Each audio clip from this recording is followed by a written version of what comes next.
Niger Delta wacce a kasan Biafra sannan ga Neraba su ma suna yi musamman kamar irin su Nasiru El-Rufai tun yana ɗaya daga cikin mutanen da suka fito yake bayanin cewa dole ya kamata a dangwala Tinubu a zaɓi Tinubu ko a ba dan kudu takara saboda me saboda yanzu gashi inyamurai suna ce sai an ba su ƙasar su kuma ga Yarabawa saboda haka sai suka gane manyan mu na arewa idan an yi maganar raba Najeriya suna jin tsoro suna tsorata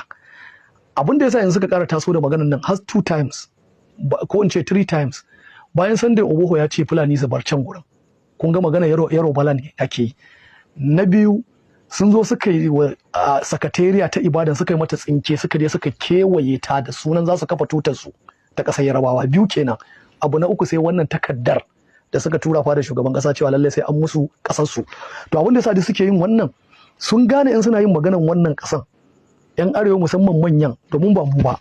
idan mu ne in mutum ya isa ɗane shi uwarsa ta haife shi da jini a fito yau a raba Najeriya gida 10 ma ba mu da asara dan uwan Najeriya duka su tsinkata ba mu da kes da ita in an tsinkata mu za mu rayu kuma mu yan arewa ma mun gane cewa sai an raba Najeriya ma mu ci gaba domin raba Najeriya zai ba mu dama dole mu koma noma da kiwo wanda yanzu mun bar shi mun ajiye mun daina yi mun dogara da man fetur din da baya amfana mana baya mana maganin yunwa ballantana kishirwa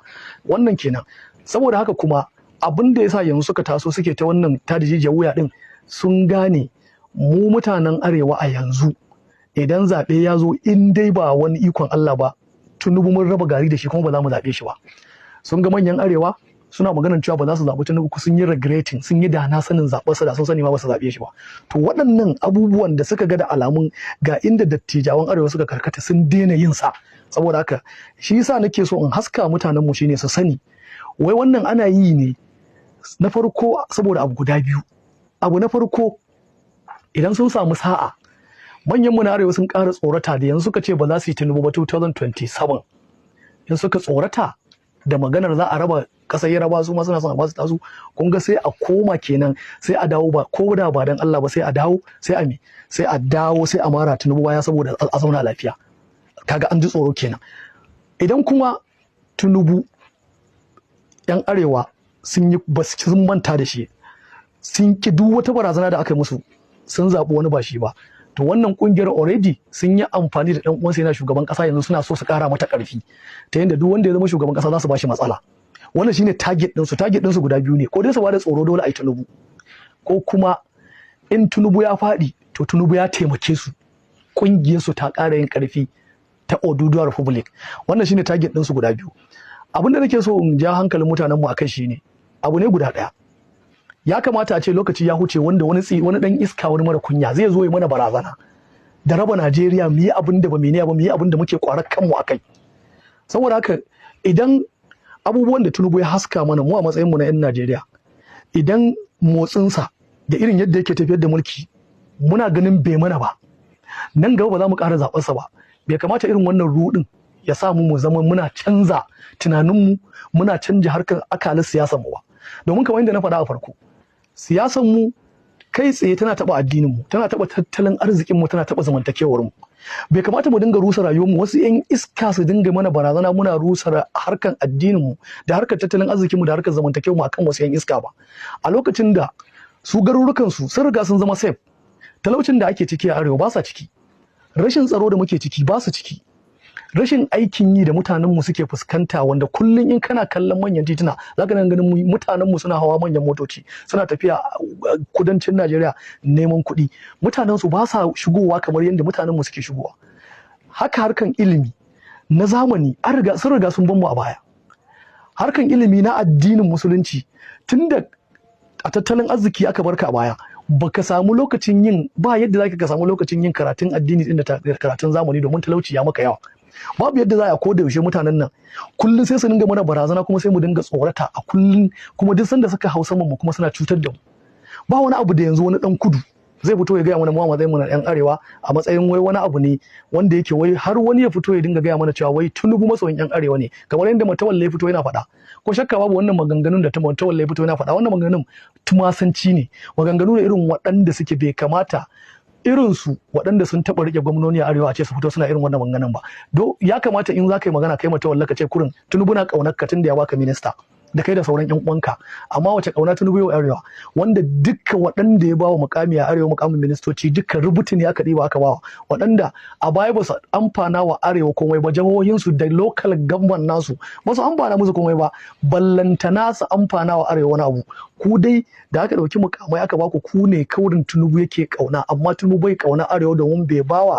ba da mukami ga wanda zai iya wa arewa wani amfani ba. In kuma ya bayar, ka fito kai Matawalle ka gaya mana waye kai ne ko Badaru da aka baka tsaro, bangaren tsaro karamin minista, aka ba Badaru babban ministan tsaro. Kai da Badaru ku da kanku in kun shiga daki kun san an ci amana yan arewa domin ba ku cancanci harkar tsaro ba, domin ba ku santa ba. Sannan Allah saka wannan Kabiru Marafa da alkhairi da ya fito yi maka raddi akan yi wa dattijan arewa raddi, kuma ya kamata kai Matawalle ka dau izina akan abin da ya samu Nasiru El-Rufai. Nasiru El-Rufai kafin kai ya ci mutuncin dattawan arewa, ya akan Tinubu ya nuna musu cewa su basu isa ba komai bane su, kuma in maganar dattijo ne ya ce shi ba dattijo ne dan shekara 60. To ban san ba ko dan shekara 60 dama ta karfin tsiya yana zama, to ai akwai dan shekara 100. Nasiru, muna son Nasiru ya gane akwai dan shekara 200 ma wanda ba dattijo ba, domin dattijo ba wai kai zaka mai da kanka dattijo ba, ayyukanka na alkhairi za su sa ga cewa kai dattijo ne. Nasiru ya fito ya zagi manyan mu, ya zagi dattijan arewa saboda me? Tinubu ya kafa gwamnati, Tinubu ya bashi mukami. Aka waye gari tun kan aje ko ina Allah ya saka musu, Allah ya tona masa asiri, bai samu mukamin ba. Yanzu an waye gari da gwamnan sa ma fada yake. To kaga kai Matawalle ya kamata a ce wannan ya zama maka izina, kare zama maka abin da kai ma yanzu zaka zo nan gaba, yanzu ka zo kai da ka sani, domin ni na san Nasiru in ya shiga daki shi kadai yanzu yana da na sani. Ya gama zagin dattijawan bangaren su, ya gama zagin manyan arewa, sannan an waye gari shi kuma ya zama ba kowa ba. An waye gari yanzu ya zo ya zama, in ba sa'a ba yana cikin wayin da next, in ba sa'a ba yana nan a hannun EFCC za a kama shi domin bincike yake a kansa. Kaga wannan duka cin amana ya ja masa. Haka kai ma yanzu ka zo kana zagin manyan arewa, kana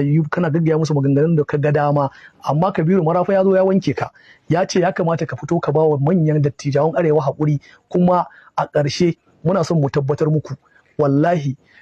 ko masu ƙoƙarin gwagwarmaya wajen yin ƙasar Yarabawa, ko dai su sama kansu lafiya, su yi haƙuri, su lallaba. Tinubu da aka zo aka zaɓe shi shugaban ƙasa, watakila shekara 4 da zai gama lafiya ya ƙara gaba, ko kuma kuna kokari ku jawo rikicin da gabaki ɗaya zai yamutsa kasar gaba ɗaya. Dan kamar yadda manyan mu suka faɗa muku kwanan nan, da tijan aure sun sanar muku, billahi allazi la ilaha illa huwa, mun daina ƙara yadda da sunan gwagwarmayar kafa wata ƙasar Inyamurai ko ƙasar Yarbawa wani ya ci gaba da kashe mana mutane a kudu. Wallahi ba za mu yadda ba. Saboda haka kuma lallaba kurin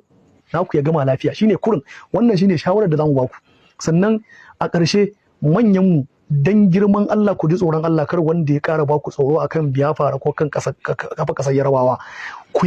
yi mutumin da kun san azzalumi ne, zalunta arewa yake, kada wanda ya ƙara baku tsoro. Saboda haka duk abin da za su yi, duk maganganun da za su yi sun yi a banza. Kuma insha Allah 2027 Tinubu ƙuri'un mu yan arewa baka da su, kuma ba za mu zaɓe ka ba. Ko me za ku yi, ko za ku sa wa garurukan ku na Yarbawa, ko za ku sa musu wuta su ƙone, wallahi Tinubu ba za mu yi shi ba. Duk abin da zai faru kuma ya daɗe bai faru ba. Wannan shine saƙonmu da za mu isar muku na farko kenan. Na biyu,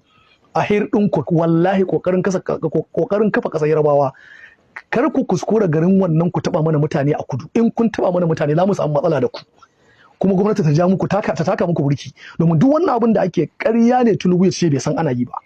Mu ba yara bane, ba kidahumai bane, kana dauke mu ba san abin da muke ba. Muna